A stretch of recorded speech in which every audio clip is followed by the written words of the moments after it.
Hello everyone, मैं जसिंता मनुंजा आप सबको बताने जा रही हूँ कि हम चैत्र नवरात्र क्यों मनाते हैं। इसलिए इस वीडियो को लास्ट तक देखिएगा और ज्यादा से ज्यादा शेयर कीजिएगा। तो चलो वीडियो स्टार्ट करते हैं। माता के नवरात्र वर्ष में 4 बार आते हैं। शारदीय नवरात्र, चैत्र नवरात्र और बाकी 2 नवरात्र गुप्त हैं, जिसे हम गुप्त नवरात्र भी कहते हैं। पूरी दुनिया में जहाँ जहाँ हिंदू लोग बसते हैं वहाँ ये त्योहार बड़ी धूमधाम से मनाया जाता है। चैत्र मास शुक्ल पक्ष में जो नवरात्रि के व्रत रखे जाते हैं वे चैत्र नवरात्र कहलाते हैं। 2022 में चैत्र नवरात्र 2 अप्रैल 2022 से शुरू हो रहे हैं, जो 11 अप्रैल 2022 को समाप्त होंगे। कई बार तिथियों की लोड से पूजा 8 दिन भी होती है, जैसे एक दिन में 2 नवरात्रों की पूजा होती है। चैत्र नवरात्रि को लोग हर साल खास मनाते हैं। हिंदू कैलेंडर का ये पहला दिन होता है। लोग साल के पहले दिन से आखिरी दिन तक पूरी श्रद्धा के साथ ये 9 दिनों की पूजा करते हैं। इन 9 दिनों में माँ दुर्गा के 9 रूपों की पूजा की जाती है। देवी शैलपुत्री, देवी ब्रह्मचारिणी, चंद्र घंटा, कुष्मांडा, स्कंद माता, कात्यायनी, कालरात्रि, महागौरी और सिद्धिदात्री की पूजा की जाती है। ऐसा माना जाता है कि इन 9 दिनों के दौरान माँ दुर्गा धरती पर ही रहती है।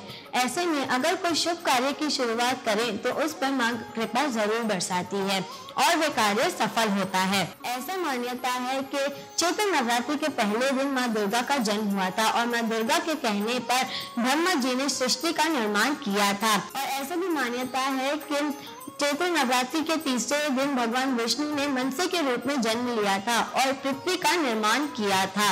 आने क्यों मनाते हैं चैत्र नवरात्र? चैत्र नवरात्र के पीछे एक और पौराणिक कथा है। 10 सर वाले और शिवा का आशीर्वाद हासिल करने वाले शिवाधीप रावण की ताकत के बारे में सभी देवी देवता को पहले से ही ज्ञात था। इसलिए जब सीता माता को लंका से वापस लाने के लिए भगवान राम रावण से युद्ध करने के लिए गए तो उन भगवान ने शमी की पूजा करने और विजयश्री का आशीर्वाद लेने की सलाह दी। भगवान राम ने ऐसा ही किया। भगवान राम ने मां को चढ़ाने के लिए 108 नील कमल की प्रतिज्ञा ली और पूजा शुरू कर दी। उधर जब रावण को ज्ञात हुआ कि भगवान राम जीत के लिए पूजा कर रहे हैं तो उसने भी पूजा शुरू कर दी।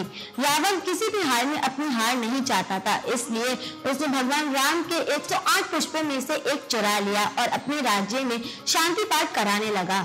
उधर जब भगवान राम को ये पता चला तो उन्होंने अपनी एक आंख मां को समर्पित करने की सोच ली। इसलिए भगवान राम को कमल नयन नवकंच लोचन भी कहा जाता है। जब भगवान राम अपनी तीर से अपनी एक आंख निकालने लगे तभी मां प्रकट हुई और भगवान राम की पूजा से खुश होकर उन्होंने भगवान राम को विजयश्री का आशीर्वाद दे दिया।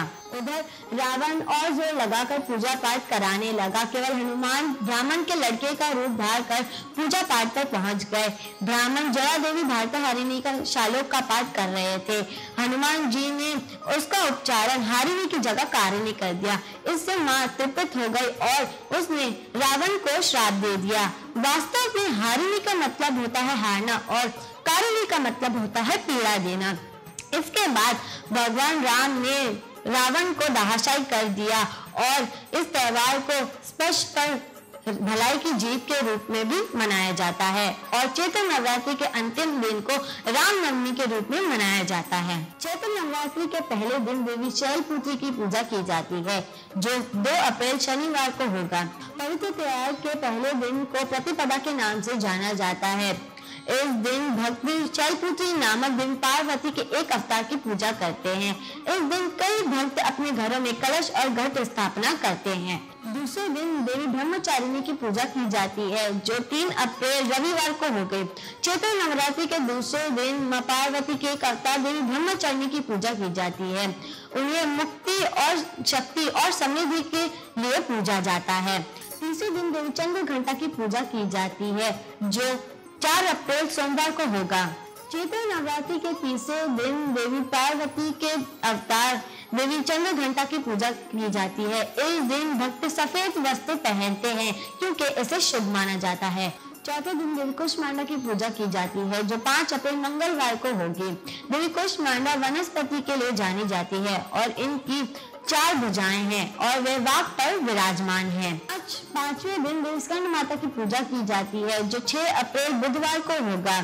देवी स्कंद माता को एक माँ की शक्ति का प्रतीक माना जाता है जब उसका बच्चा खतरे से सामना करता है।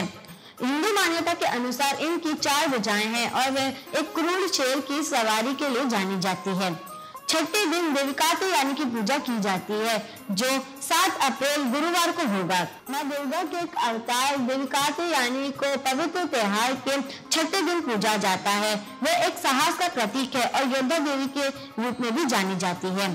7वें दिन देविकाल रात्रि की पूजा की जाती है जो 8 अप्रैल शुक्रवार को होगी।